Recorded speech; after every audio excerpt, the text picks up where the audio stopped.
किया जाता। मेरे साथ दसरा इस मकाम पे बैठे हुए थे, एक मुकदमा आपके पास पेश किया गया। इसी कुफे के बाहर एक गाँव में रहने वाली एक फैमिली थी। बहरहाल माँ बाप और उनके 2 बेटे और एक बेटी, शौहर उनके 2 बेटे एक बेटी। कुछ ऐसा हुआ कि बेटी जवान हुई, बेटी की शादी नहीं हुई और बेटी हामिला हो गई।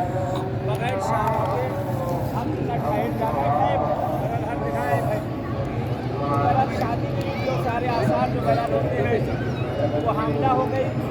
बहरहाल बाप ने और बेटों ने जब देखा उसको कत्ल करने के लिए बढ़े कि तूने क्या नाम कटवा दिया, ये क्या किया। मुझे कुछ नहीं पता, मैं कुछ नहीं जानती।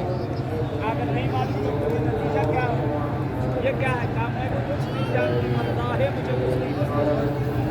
फिर बहरहाल बाप कत्ल करने आगे बढ़ा, माँ ने रोक दिया, सब मैं इससे पूछ लेती हूँ। बहरहाल माँ ने भी पूछा, कहती है कि मुझे कुछ नहीं पता कि ये क्या है।